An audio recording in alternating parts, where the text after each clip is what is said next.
ರಾಮ್ಜಿ ಸಕ್ವಾಲ್ ಮತ್ತು ಭೀಮಾಬಾಯಿ ಸಕ್ವಾಲ್ ಸುಪುತ್ರರಿವರು. ರಮಾಬಾಯಿಯವರ ಮುದ್ದಿನ ಪತಿ ಇವರು.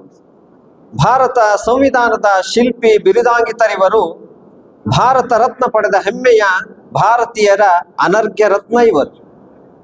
ಜಗತ್ತಿಗೆ ಅಗಾಧವಾದ ಬೆಳಕಾಗಿ ಬಂದೆ, ಯಾವತ್ತಿಗೂ ಬೆಳೆ ಕಟ್ಟಲಾಗದ ಚಿನ್ನದಂತೆ ನಿಂದೆ. ಶೋಷಣೆ ಎಂಬ ಕತ್ತಲನ್ನ ದೂರ ಮಾಡಿದ ತಂದೆ, ಅನ್ಯಾಯವ ಖಂಡಿಸಿ ಸಮಾನತೆಯನ್ನು ಸಾರುತ್ತ ನಿಂದೆ. ಜೀವನವ ದೀರ್ಘವಾಗಿಸುವುದಕ್ಕಿಂತ ಶ್ರೇಷ್ಠವಾಗಿಸಬೇಕು ಎಂದವರು. ಇತಿಹಾಸ ಮರೆತರೂ ಇತಿಹಾಸವನ್ನ ಸೃಷ್ಟಿಸಬೇಕೆಂದವರು. ವಿದ್ಯಾವಂತರಾಗಿ, ಸಂಘಟಿತರಾಗಿ, ಕೆಚ್ಚದೆಯ ಕಲಿಗಳಾಗಿ ಎಂದವರು. ನಿಮ್ಮ ಹಕ್ಕಿಗಾಗಿ ಹೋರಾಡಿ ಮಹಿಳೆಯರಿಗೆ ಗೌರವ ಕೊಡಿ ಎಂದವರು. ದೀರ್ಘ ದಬ್ಬಾಳಿಕೆಯ ಇತಿಹಾಸ ಗುಲಾಮರನ್ನ ಹೇಡಿಗಳನ್ನಾಗಿಸುತ್ತದೆ ಎಂದವರು.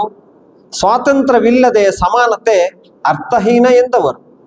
ಸಮಾನತೆ ಇಲ್ಲದ ಸ್ವಾತಂತ್ರ್ಯವು ಅಪಾಯಕಾರಿ ಎಂದವರು. ನಾನು ಮೊದಲು ಹಾಗೂ ಕೊನೆಯದಾಗಿಯೂ ಭಾರತೀಯನೆಂದವನು. ವಿಶ್ವದಲ್ಲೇ ಅತ್ಯುತ್ತಮ ಹಾಗೂ ಅತಿದೊಡ್ಡ ಲಿಖಿತ ಸಂವಿಧಾನವನ್ನ ಜಗತ್ತಿಗೆ ಕೊಟ್ಟವರು. ಮೂಲಭೂತ ಹಕ್ಕುಗಳು, ರಾಜ್ಯ ನಿರ್ದೇಶಕ ತತ್ವಗಳು ಹಾಗೂ ನಾಗರಿಕ ಕರ್ತವ್ಯ ವಿವರಗಳನ್ನು ಒಳಗೊಂಡ ಸಂವಿಧಾನ ಕರ್ತರಿವರು.